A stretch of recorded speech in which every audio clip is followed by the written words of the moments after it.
Welcome to the Journal Editorial Report. I'm Paul Gigot. Russia dramatically escalated its military campaign in Syria this week, firing long-range cruise missiles from warships in the Caspian Sea to support a land offensive by the regime of Bashar al-Assad. The missile launches followed two incursions into Turkish airspace by Russian jets, and come as President Vladimir Putin says he's willing to restart diplomatic negotiations over Syria's future, claiming Wednesday that the conflict must end with a, quote, political solution. Former world chess champion Garry Kasparov is chairman of the Human Rights Foundation and author of the forthcoming book, Winter is Coming, Why Vladimir Putin and the Enemies of the Free World Must Be Stopped. So, Garry Kasparov, welcome back to the program. Thanks for inviting me. Great to have you here. So, what do you think Putin is trying to achieve in Syria? Oh, it's a global plan to sort of destroy the world order, to destroy the stability, because dictator always benefits from chaos. And the economy in Russia is not in a good shape, and Putin knows it will not get better. So he has to provide, sort of a legitimate reason for Russian public why he's staying in power for so many years and is planning to stay there forever. And of course, foreign aggression becomes the main trump card in his hands. So if this is domestic, this has domestic yeah, it's absolutely purposes. For dictator like Putin, foreign policy is always an extension of his domestic campaign. And he says we're running against these foreign enemies, principally the United States? Oh, absolutely. Now, U.S. is a great Satan. So not only for Iran and for Russia, it's a number one enemy. But in general, this is the free world. This is the values, the free market, the democracy. Those are the values that must be rejected by Russia, because Russia, according to Putin's propaganda, is the fortress of goods surrounded by the sort of evil empire. Okay, so we see that domestic purpose. But you mentioned a global plan. Where does Syria fit into that global plan? After his advance in Ukraine stalled, and I thought that it would be too expensive for Putin to continue his assault because too many body bags. But wait a minute, many people thought he was going, smart people thought he was going to accelerate that campaign in Ukraine in the summer. He didn't. And you're saying that's because... Price too high. Again, too high. Ukraine proved to be much tougher than he expected.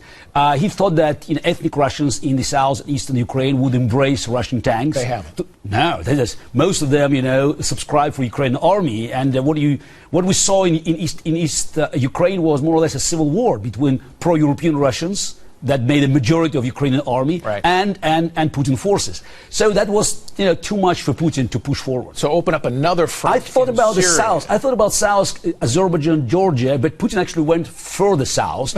And I have to say that it was a good move because he looked for a spot on the map with a vacuum.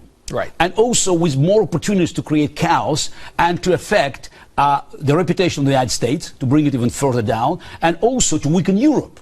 Because one of the side effects of Putin's attacks in Syria and his support for Bashar al-Assad, for this murderous regime, it's a wave of refugees.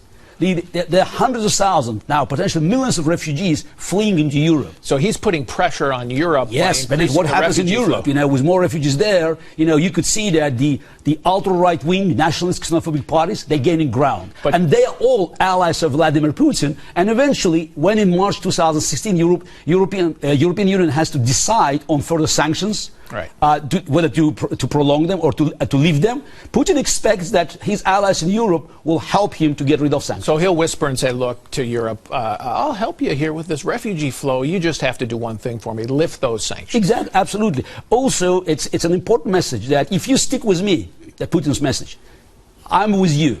America betrays all the allies. And look what I do, I go for you, even with my army, because you are my friend, and I will not let you down. What does he get? And he's doing this. He's forming an alliance not only with Syria but with Iran. Well, that was there forever. It's been there for a long time. But what does he get out of it now? Oh, it's very important that it boosts his international credentials. He looks strong, and that's why it helps him to win battles elsewhere. But also, he still hopes that Russian presence there, and a combined assault with Russians, Iranians, the Assad forces, could create sort of a major war in the Middle East. Because for Putin to influence oil prices, which are vital He wants high oil prices. Absolutely. He must push oil prices up, because with $50 a barrel, I mean, maybe for 2 years, but the Russian economy will go bankrupt. But isn't he also taking a risk? Because he's allying with the Shiites, the Iranians and the Alawites in Syria, and he's picking a fight with the Sunnis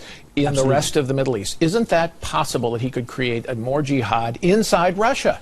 Absolutely, but we should not make one mistake by judging Putin's actions. Dictators, strong, successful dictators, they do not play strategic games. It's all about survival.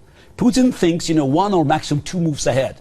I have to survive today. I have to win this battle. We'll see what happens next day. That's why he needs instability, because in the situation which is unstable, without rules, so he always dominates the game, because he doesn't have to go to the Congress, to the Parliament. He doesn't care about public opinion. He has an advantage of moving swiftly. So quickly here, 16 months, 15 months left in the Obama administration. What do you think Putin's next move is to take advantage of the weakness he perceives in the U.S. president? It's unfortunately, everybody knows this time frame, and I think Putin, Iranians, they all will try to gain maximum ground as long as Obama in the office. What are you worried about? Where? No, they know the next administration will be very different, and they know that they have to gain as much as they can now to negotiate or to fight from the position of strength. Elsewhere in Europe, though, or elsewhere in the Middle East? No, I think he'll come back to Ukraine.